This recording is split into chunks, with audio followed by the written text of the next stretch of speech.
Hello everyone. आज हम start कर रहे हैं क्लास 8th की आपकी हिंदी की वर्कशीट नंबर 30। डेट है आपकी 21 जनवरी 2021। आज की वर्कशीट का टॉपिक है आपका संज्ञा। प्यारे बच्चों, आप सभी ने लाख की चूड़ियाँ, जो आपका हिंदी का चैप्टर था लाख की चूड़ियाँ, उस कहानी को पढ़ा है। इस कहानी का मुख्य पात्र बदलू है, जो कि कहानी का मुख्य पात्र है। बदलू एक व्यक्ति का नाम है और हिंदी भाषा के व्याकरण की दृष्टि से संज्ञा है। तो बदलू जो कि एक व्यक्ति है, और जैसा कि हम जानते हैं कि किसी भी व्यक्ति को या किसी भी वस्तु, स्थान आदि के नाम को हिंदी भाषा के व्याकरण में क्या कहते हैं? संज्ञा कहते हैं। ठीक है। तो अतः हम जानते हैं कि कोई भी नाम, चाहे वह किसी वस्तु का हो, किसी स्थान का हो, किसी जाति का हो या किसी भाव का हो, उसे व्याकरण की दृष्टि से हम संज्ञा कहते हैं। ठीक है। और संज्ञा के हमारे 3 भेद होते हैं। तो आज 3 भेदों के बारे में हम देखेंगे। जैसे कि पहला भेद आपका बताया गया है व्यक्तिवाचक, सेकंड जातिवाचक और तीसरा भाववाचक। सबसे पहले हम व्यक्तिवाचक संज्ञा को समझते हैं। जब हम किसी पर्टिकुलर व्यक्ति की या किसी जगह की बात करते हैं या किसी वस्तु की बात करते हैं, तो वो हमारा व्यक्तिवाचक संज्ञा कहलाता है। ठीक है। जैसे अगर वॉइस में हम बोले कि सुमति, या मैं बोलूँ मोहन, राम, तो हम किसी ना किसी पर्टिकुलर इंसान की बात कर रहे हैं, किसी एक व्यक्ति की बात कर रहे हैं। या फिर महात्मा गांधी, ठीक है, ये भी एक व्यक्ति। दिल्ली, ठीक है, भारत, ये सारे जो हमारे शब्द हैं वो क्या होंगे? व्यक्तिवाचक संज्ञा। व्यक्तिवाचक से मतलब सिर्फ व्यक्ति से नहीं होता, किसी भी स्थान को भी हम बोल सकते हैं। ठीक है। जब हम किसी पर्टिकुलर चीज़ को बोलते हैं तो वो व्यक्तिवाचक संज्ञा में आता है। और जातिवाचक संज्ञा में उसका बोध होता है। ठीक है, पूरी जाति का बोध होता है। जैसे कि स्त्री, अब स्त्री में हम ये नहीं कह सकते कि किस स्त्री की बात हो रही है, जैसे रानी लक्ष्मीबाई, ठीक है, या फिर किसी दूसरी स्त्री, किस स्त्री की बात हो रही है ऐसा नहीं पता चल रहा, पूरी स्त्री के बारे में बोला जा रहा है। तो ऐसा वाक्य जो पूरी स्त्रियों के बारे में बोला जाए, ठीक है, या प्रयोग किया जाए ये शब्द, तो वो हमारा जातिवाचक संज्ञा में आ जाता है।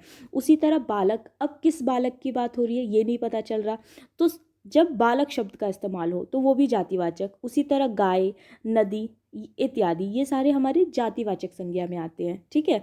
चरित्र, स्वभाव, वजन, आकार आदि द्वारा जानी जाने वाली ये संज्ञा होती है।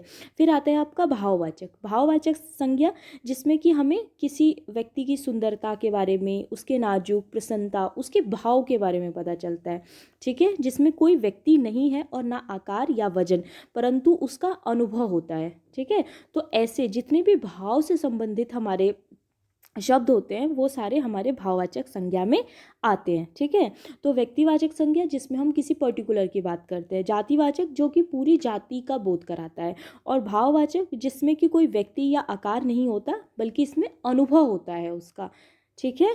अब उसके बाद आपके लिए एक्सरसाइज दिया गया है, यहाँ पर क्वेश्चन दिया गया है आपके लिए कि निम्नलिखित शब्दों संज्ञा के भेद के अनुसार छांटकर उपयुक्त बादल में लिखिए। तो यहाँ पर 3 बच्चे आपको दिखाए गए हैं और ऊपर बादल बनाया गया है। ठीक है। और यहाँ पर जो शब्द दिए गए हैं आपको, ये बदलूम, बेलन, इन सब में हमें छांटना है कि कौन सा शब्द कौन सी संज्ञा का है हमारा। ठीक है। तो जैसे व्यक्तिवाचक में हमारा क्या क्या आ जाएगा? बदलू, क्योंकि बदलू एक लड़का है। मोहन है, रुचि है, हिमालय, ये सारे हमारे व्यक्तिवाचक संज्ञा में आ जाएंगे। और जातिवाचक संज्ञा में क्या क्या आ जाएगा आपका? बेलन, बेलन जातिवाचक संज्ञा हो गया। मकान हो गया, मचिया हो गया, शहर हो गया, देश हो गया। ठीक है। शहर में हमें ये नहीं पता चल रहा कि कौन सा शहर है, इसीलिए शहर, ये भी हमारा जातिवाचक हो जाएगा। और भाववाचक जिसमें स्वभाव, व्यथा, मिठास, क्रोध, दौड़, ये सारी चीज़ें आ जाएंगी। ठीक है।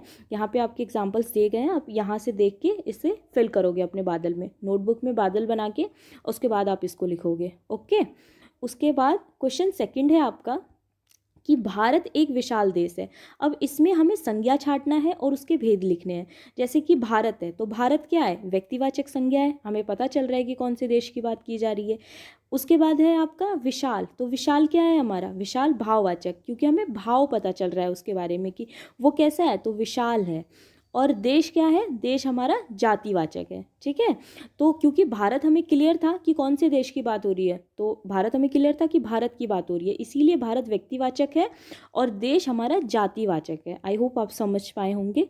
ठीक है। और उसके बाद लास्ट आपका क्वेश्चन थर्ड दिया गया है आपको, लास्ट क्वेश्चन, कि इनमें से भाववाचक संज्ञा चुनिए।